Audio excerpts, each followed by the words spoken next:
Hello everyone. तो आज की वीडियो उन लोगों के लिए है जो यूपीएससी एग्ज़ाम से किसी भी तरीके से रिलेटेड है, या तो जैसे कि अगर आपने कल प्रीलिम्स दिया है तो आपके लिए, या फिर आप कभी फ्यूचर में इस एग्ज़ाम के लिए प्रिपेयर करना चाहते हो, या फिर आप कभी भी आपने इस एग्ज़ाम के लिए प्रिपेयर किया है, आप अभी भी कर रहे हो, तो ये वीडियो आपके लिए। तो अब ये वीडियो बनाने का मोटिव क्या है? तो सबसे पहले मोटिव ये है कि कल यूपीएससी का प्रीलिम्स का पेपर हुआ, और वो पेपर देखने के बाद जो मुझे रियलाइजेशंस हुई वो इस वीडियो में मैं आपके साथ शेयर कर रही हूँ। तो सबसे पहले ये वीडियो जिनने कल प्रीलिम्स देखा उनके लिए है, जिनने कल प्रीलिम्स लिखा उनके लिए है, जिनने प्रीलिम्स नहीं भी लिखा but they want to write it in future कभी, तो उनको भी इससे हेल्प होगा। और जो अभी मतलब अभी प्रिपेयर नहीं कर रहे बट सोच रहे प्रिपेयर करने का, उनके लिए भी। तो अभी हम देखते हैं कि what all things I felt after looking at कल का पेपर। तो सबसे पहले, क्योंकि पेपर बहुत ज़्यादा अनप्रेडिक्टेबल हो रहा है एवरी ईयर, तो इवन इफ पहले भी मुझे नहीं पता क्यों लोग ऐसा बोलते थे कि आपके पास प्लान भी नहीं होना चाहिए, प्लान भी होने से आपका ध्यान पढ़ाई से कम हो जाता है या फिर आप डाइवर्ट हो जाते हो। आई डोंट नो क्यों लोग बोलते हैं, बट प्लान भी होना इज़ वेरी इंपॉर्टेंट, क्योंकि इससे एक तो आपको क्या होता है, एक आपको एक मेंटल पीस होती है, आपको ज़्यादा स्ट्रेस नहीं होता कि अगर ये नहीं हुआ तो क्या हुआ। और जब कोई भी चीज़ आप स्ट्रेस में करोगे ना तो आप अच्छे से नहीं कर पाओगे। तो इसीलिए अब थोड़े लोगों का होता है कि एकदम से ही कि नहीं नहीं, अगर हमारे पास कुछ बैकअप होगा तो हम मे बी अच्छे से नहीं करेंगे, बट वैसा वैसा होता नहीं है। आपके पास प्लान भी तो होना ही चाहिए, इवन इफ ये एग्ज़ाम इजी हो या हार्ड हो, क्योंकि हमें अपनी मेंटल हेल्थ का भी ध्यान रखना है, और मेंटल हेल्थ सबसे ज़्यादा इम्पॉर्टेंट है। नॉलेज और ये सारी चीज़ें तो इम्पॉर्टेंट है ही, बट अगर आप मेंटली आप कॉन्फिडेंट नहीं फील कर रहे हो, आपका मेंटल हेल्थ गुड नहीं है, तो आप कॉन्फिडेंट नहीं फील करोगे। कॉन्फिडेंट नहीं फील करोगे तो ऐसे टाइप का एग्ज़ाम जो इतना ज़्यादा अनप्रिडिक्टेबल है उसको तो फेस ही नहीं कर पाओगे। तो इसीलिए प्लान भी तो बहुत ज़्यादा इम्पॉर्टेंट है। अब यहाँ पे एक चीज़ आपको ये भी देखनी है कि जैसे जो इनिशियली 2-3 अटेम्प्ट्स हैं उसमें, तो अगर आपके पास आपने नहीं भी सोचा है, प्लान भी आपके पास नहीं भी है, कुछ थोड़ा सा ऐसा रॉ फॉर्म में है, बहुत ही क्रूड फॉर्म में कि हाँ मैं ये जॉब कर लूँगा वो कर लूँगा, ऐसा कुछ भी है तो भी ठीक है। लेकिन जब आपके 3 से ज़्यादा अटेम्प्ट हो गए तो plan B should be your priority. Plan B आपकी प्रायोरिटी होनी चाहिए इस टाइम पे। पहले आप जाके एक जॉब लो, जॉब के साथ प्रिपेयर करो। और अगर अगर आप अभी जॉब में हो ऑलरेडी, तो डोंट क्विट इट आउटराइट, एकदम सीधा क्विट मत कर लो। पहले जॉब के साथ ट्राई करो कि हो पा रहा है कि नहीं, जॉब आपकी कैसी है, ज़्यादा हेक्टिक तो नहीं है, और अगर पॉसिबल है तो जॉब के साथ करो। जॉब के साथ भी किया जा सकता है, बहुत लोगों ने किया है, बहुत सारे टॉपर्स हैं जिनने कंसल्टिंग जॉब के साथ किया है, जो कि कितनी ज़्यादा हेक्टिक होती है। तो if you really want it you will be able to do it.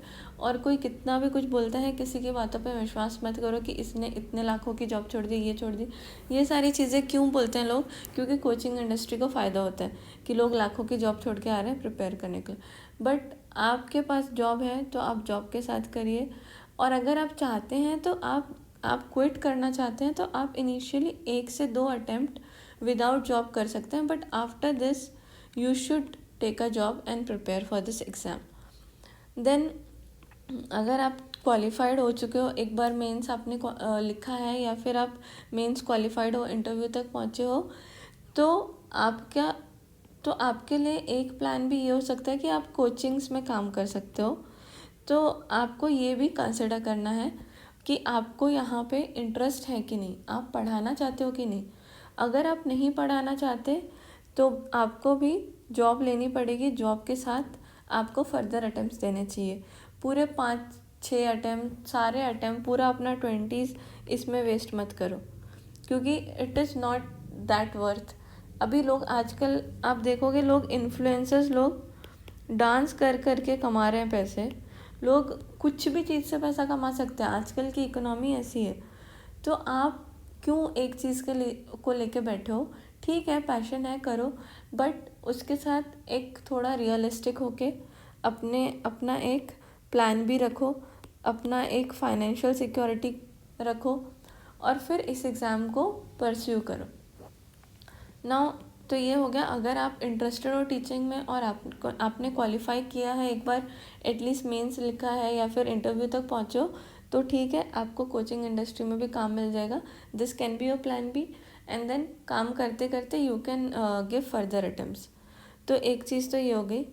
दूसरा क्या है कि अब जब प्लान बी का सोचना है, तो अगर आपने क्वालिफाई नहीं किया, आपके 3 अटेम्प्ट हो चुके हैं, आपने प्रीलिम्स भी नहीं निकाला अब तक, तो आपको क्या करना चाहिए? तो आप अपने ग्रेजुएशन किस चीज़ में करी है उस फील्ड में जॉब ढूंढो, या फिर पहले कोई आपके पास जॉब थी तो उसके एक्सपीरियंस के बेस पे जॉब ढूंढो। तो और अगर नहीं भी है आपके पास कोई भी जॉब, या फिर आपने सीधा ग्रेजुएशन के बाद कर लिया, ग्रेजुएशन में आपने जिस सब्जेक्ट से ग्रेजुएशन की उस सब्जेक्ट में आपको इंटरेस्ट नहीं है, तो न्यू स्किल सीखो। आजकल इतनी सारे स्किल्स है, इतने सारे प्लेटफॉर्म्स है, कोर्सेरा है, यूडेमी है, इवन यूट्यूब पे इतना सारा है। मार्केटिंग सीख लो, डिजिटल मार्केटिंग सीख लो, देन एनालिस्ट बन सकते हो आप, डेटा एनालिस्ट। इसके लिए कुछ भी बैकग्राउंड नहीं चाहिए, कुछ भी बैकग्राउंड है आप आराम से ये कर सकते हो। अपग्रेड है, इतने सारे प्लेटफॉर्म है। 1 लाख रुपए जो कोचिंग में देते हो, वो 1 लाख रुपए यहाँ पे लगा के आराम से 10 लाख की नौकरी पा सकते हो। तो यहाँ पे इन्वेस्ट करो, ये सारी चीज़ें सीखो। इन जॉब्स में अगर आपका नहीं हो रहा है तो you should be practical, you should be realistic, और आपको ये सारी चीज़ों पे ध्यान देना चाहिए। तो एक चीज़ ये हो गई। एंड देन अदर एग्ज़ाम्स में यहाँ पे क्या है, मुझे नहीं लगता कि this should be your plan B. Plan B कुछ ऐसा होना चाहिए जो सर्टेन हो, जिसमें गारंटीड हो कि हाँ आपको सक्सेस मिल जाएगी। अब यहाँ पे दूसरे प्लान्स में भी बहुत ज़्यादा अनसर्टेनिटी होती है। जैसे कि आप अगर कोई भी ले लो, एसएससी ले लो, कोई भी एग्ज़ाम ले लो, उस एग्ज़ाम के लिए बच्चे ऑलरेडी प्रिपेयर कर रहे हैं। आपको भी यहाँ पे जाके you will be a part of competition. तो वापस एक कंपटीशन से निकल के दूसरे कंपटीशन में जाना is not a good idea. तो इससे अच्छा है कि आप पहले कुछ एक छोटा सा भी देखो। ज़रूरी नहीं है कि आफ्टर दिस एग्ज़ाम सीधा आप जब बाहर जाओगे जॉब ढूंढने तो आपको 1 लाख की जॉब मिलेगी, ज़रूरी नहीं है। लेकिन even if you are able to find 30 से 40 हज़ार की जॉब, तो स्टार्ट इट धीरे धीरे with experience. Over the time आपकी सैलरी इंक्रीज़ हो जाएगी, और it is important to start. अगर आपने एक बार स्टार्ट कर दिया तो आप सीखते जाओगे, आपको रास्ता मिलता जाएगा। तो इसीलिए ज़्यादा एक्सपेक्टेशंस मत रखना, नो मैटर आपका क्या बैकग्राउंड है, या फिर आपके बाकी क्लासमेट्स, आपके कॉलेज के बच्चे कितने पैसे कमा रहे हैं। तो इससे कंपैरिजन करना ही नहीं, क्योंकि वो लोग बहुत टाइम से काम कर रहे हैं, और वो लोग उनके पास मतलब अगर आपने सोचो 2 या 3 अटेम्प्ट दिए हैं, तो आपके जो बाकी क्लास के बच्चे हैं उनके पास तब तक 3+ ईयर्स का एक्सपीरियंस हो चुका होगा। तो इस एक्सपीरियंस के बाद कोई इंसान कितना कमा रहा है, और आप जब एंटर करते हो इंडस्ट्री में तो आप एज अ फ्रेशर एंटर करोगे, तो आपकी सैलरी और इनकी सैलरी में बहुत अंतर होगा। तो इसीलिए कंपेयर मत करना कभी। बस ये सोचो कि हाउ आई विल स्टार्ट, कैसे मैं इंडस्ट्री में घुसूँ, और उसके बाद यू कैन फर्दर इम्प्रूव।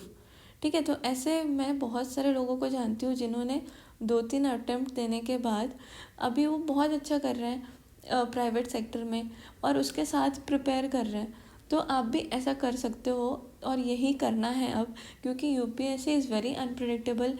कोई ऐसा नहीं बोल सकता कि अगर आपने पूरी डेडिकेशन से भी पढ़ाई करी है, बहुत अच्छे से पढ़ाई करी है, पूरा अंडरस्टैंडिंग से पढ़ाई करी है, तो भी कोई गारंटी नहीं है कि एग्ज़ाम क्लियर होगा। तो इसीलिए प्लीज़ बी रियलिस्टिक। मैं अपना एक्सपीरियंस आपको बताती हूँ। मैंने पहले ही सोचा था कि मैं 2 से 3 अटेम्प्ट दूँगी, और मैंने 2 अटेम्प्ट अपने बहुत अच्छे से दिए, फुल टाइम प्रिपेयर करके दिया। तो आफ्टर आई रोट जब सेकेंड अटेम्प्ट में मेरे को मेंस लिखने को मिला, तो जब ये मैंने मेंस लिखा तो उसके बाद मेरे को बहुत ज़्यादा श्योर था कि हुआ तो हुआ, नहीं हुआ तो I will do something else. मेरे को अब तो काम करना ही है, and after I I get something, I get a job, and then I will prepare along with job if possible, और एल्स इट इज़ फाइन, मैंने अपना बेस्ट दे दिया है, I have that satisfaction. So ये एग्ज़ाम को prepare करने का यही बेस्ट तरीका है. आपको अपना पूरा यूथ स्पॉइल नहीं करना है इसके मोटिवेट होके या फिर कुछ भी किसी के बहकावे में आके. तो I hope this helps. I hope आपको कुछ इंसाइट्स मिले होंगे, and thank you for watching it.